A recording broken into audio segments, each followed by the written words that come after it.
Good afternoon, Mr. Chair and committee members. For the record, Mary Mulholland, staff to this committee. By way of background, the U.S. Department of Agriculture Supplemental Nutrition Assistance Program, or SNAP, which is called Basic Food in Washington, provides monthly federally funded benefits for eligible people with low incomes to use to purchase food.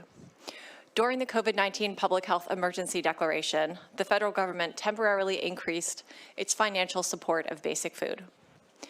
The federal budget signed by the President on December 29, 2022, ends this temporary emergency support beginning in March of this year. In addition to basic food, there are a number of food assistance programs offered to eligible people in Washington state, operated by a variety of state agencies, including the Department of Agriculture, the Department of Health, and the DSHS Aging and Long-Term Support Administration, or ALTSA. Turning to the bill before you, House Bill 1784 provides a total appropriation of $28 million general fund state, one time in fiscal year 23, to support state food assistance programs. That includes $20 million for the Department of Agriculture to provide grants to hunger relief organizations for actions to support food security, $2 million for the Fruit and Vegetable Incentive Program operated by the Department of Health, and $6 million for DSHS ALTSA to pass through to the county-based area agencies on aging for senior nutrition services. This funding must be prioritized towards seniors most impacted by the loss of federal pandemic resources, and funding may also be used for outreach efforts to that population. This concludes my remarks, and I'm happy to respond to questions. Thank you very much. Are there any questions for our fiscal analyst? Don't see any questions, Mary. Thank you very much. And would like to invite Representative Gregerson to give introductory remarks to your bill and invite First Lady Trudi Inslee to the testimony table to provide testimony when Representative Gregerson is concluded. Thank you, Mr. Chair. First of all, I want to say thank you to so many colleagues and agencies and advocacy groups who helped to put this actually very short bill together, to put pen to paper. You know, the legislature is not typically very nimble or forgiving in actions that are not normal, but this is an extraordinary moment.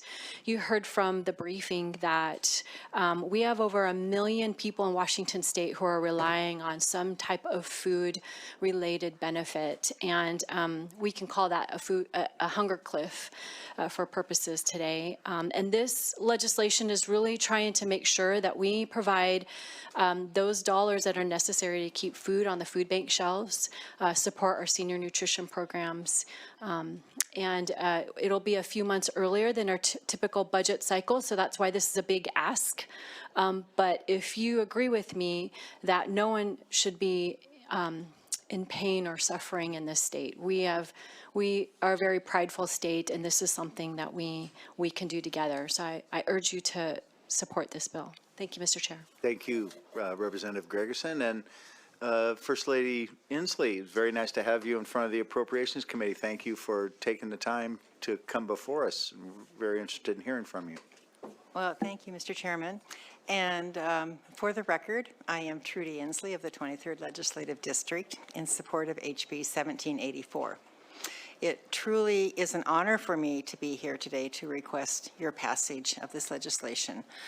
I think many people find it hard to believe that we are at a food crisis in our state, a hunger cliff, as you stated. But it is the reality of this, and I'm sure you all appreciate the service that the food banks, food pantries, the agencies perform in your districts when they are working with those in need. I know when I have visited food banks, I'm always amazed how many people who volunteer there are former clients. And I hope that if you haven't had a chance to visit some of these providers, that you do so, because their stories will make you understand how relevant the service that was provided to them has changed their lives and the lives of their families and anyone in their household. So please realize that this is a very serious, real issue in our state. I don't think that the providers, they're so creative in figuring out ways to work with businesses and groceries and other entities to pool together and really make one loaf feed the multitude. And they don't ask for help unless they really need it. They need it. As you know, the recession was tough to recover from the recession, and they were just kind of getting back to, I think, their head above water when the pandemic hit. And then when that happened, everything went upside down, and we had more and more people in need, and we had wonderful help from federal agencies to help us with the SNAP programs and others, but it still wasn't enough. And now we have, I think 1 in 3 people in our state are at risk of food insecurity. 1 in 3. And I remember talking to a doctor once who had seen a child who they had a real puzzle why the child was having such a terrible stomachache. Well, guess what? They figured out he was hungry.